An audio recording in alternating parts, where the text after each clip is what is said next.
where you have a person who has a lot of capability, but he wants to do everything himself. I mean, I give him more work. So he goes to work from 8 hours a day, he works 12 hours a day. I give him more work. And the key is I want to give him so much work that he's forced to start managing other people and delegating and leveraging other people. So I give him work until this morning 24 hours a day.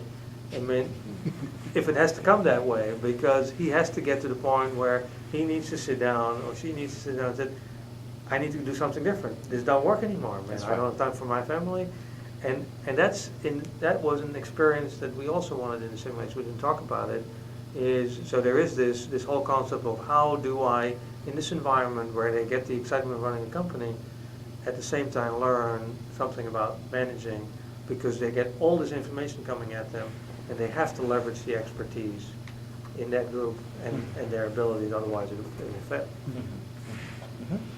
Imran, do you want to take a concluding question? Yeah, well, I was going to just because just to make it relevant for our article in terms of if there are any insights from getting feedback from the participants in terms of the impact.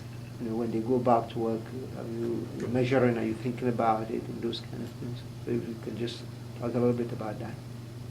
Well, I forwarded you probably about a year ago. I mean, we did that in one organization, which was a newly acquired part of the company, and they went through the simulation, and we asked them to describe how it impacts the way they do their job versus how they were doing before the simulation.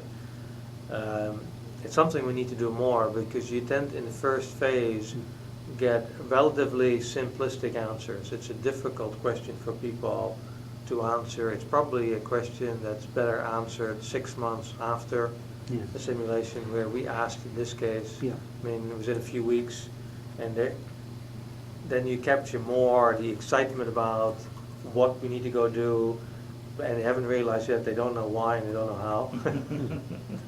Right? So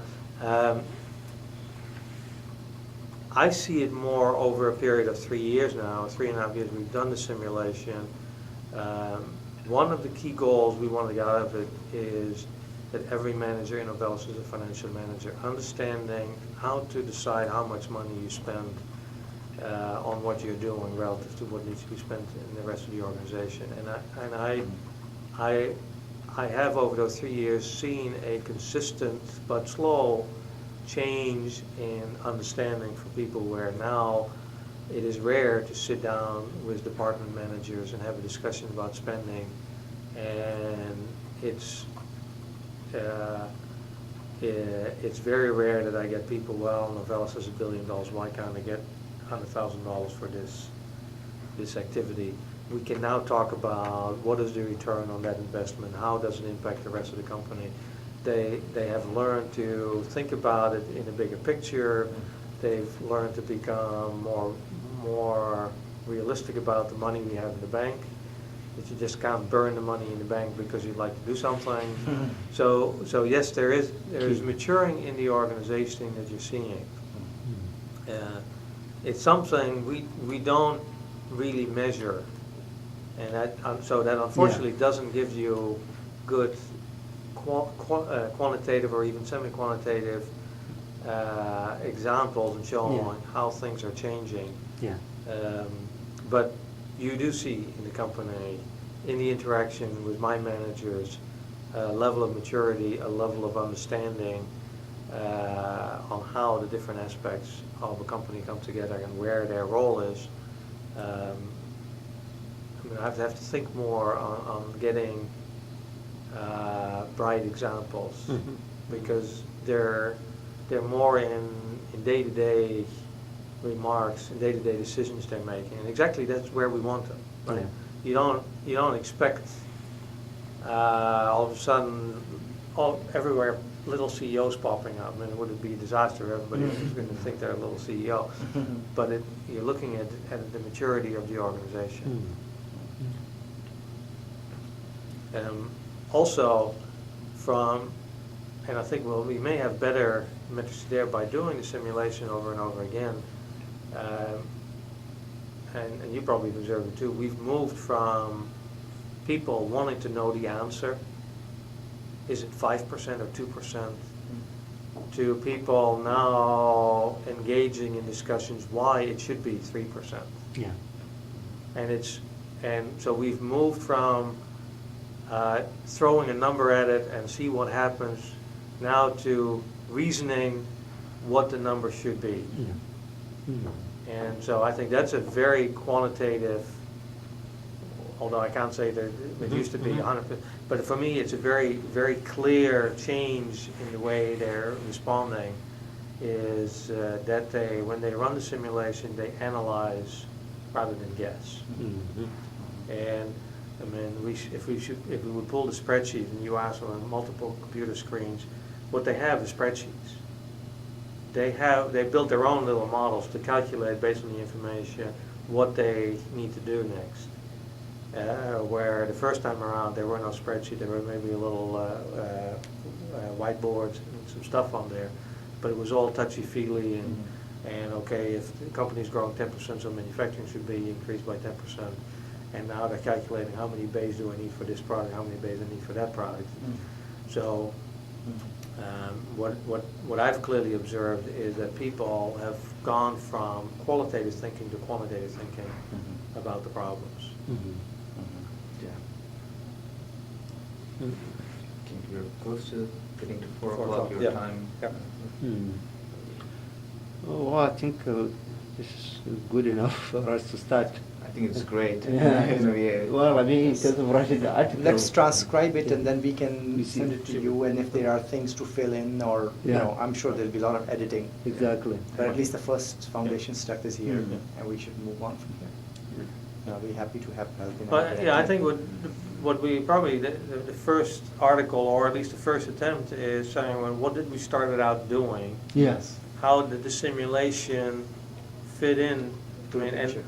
and yeah, move away from it being a tool to being an enabling capability Yeah. to achieve the training. And so combine, why is it simulation? Why 8 or 10 people? Why the complexity? What's the benefit of the complexity?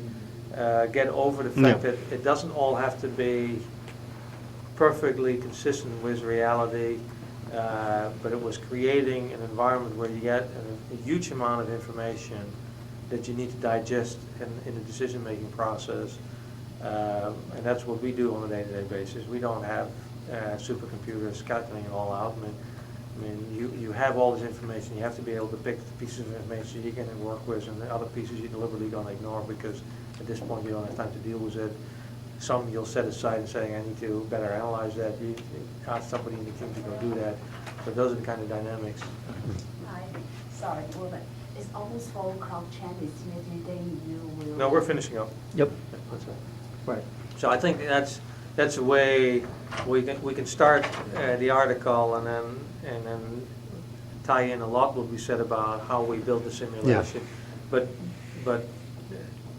build it around what is it we were trying to achieve, Yeah.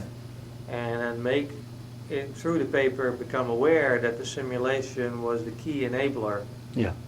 to achieving this training. Yeah. Okay. Versus writing an article about a simulation Yeah. and showing it worked great in the training. I mean, get people excited about the challenge Yes. and the result, and then through the paper make them understand that the simulation enabled us to get there. Yeah. Maybe a way to get people to read and say, because I think you're going to get people in your areas who will get excited about what's going on, but the end users will ultimately will see it as a means to get to an end. Yeah. Right? And that's, I think, what you want. You don't want them to fall in love with the means. Mm. Yeah. You want them to see that is the most effective way to get to somewhere. And that's why I'm using the simulation, and that the simulation is more than just a computer program. Yeah. Yeah.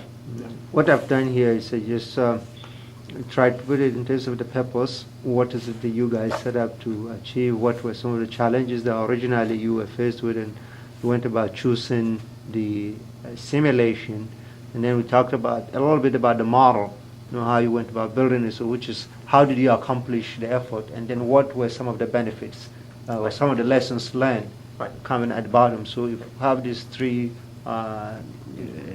different sections, Right. then what probably we might want to do is when we get this transcribed and we circulate, and then definitely there will be so many things that you would want to add, I would want to add based on our experiences, which probably kind of escaped us, because when you talked initially, there were certain issues that you mentioned regarding how the participants started, and gradually they moved from wanting to get answers to what you just put, you said at the end. Right. Initially, when we had a discussion, it was so much about that, how you observed that, okay, now they trying to understand it. First, they just wanted to score. They wanted Right. to be up there. Yeah. And suddenly they thought that, okay, well, now I think we could really understand the model, and we could understand our business through the model. Mhm. So when we do that, I think we would be able to get somewhere. Yeah, well, I think we need to order it, because, and I think that's where you can contribute quite a bit. How was the generation of this model different from other models you've generated? I mean, what do you see as some key requirements on the customer side, if you will, Mhm. for them to be able to get to that kind of a model? And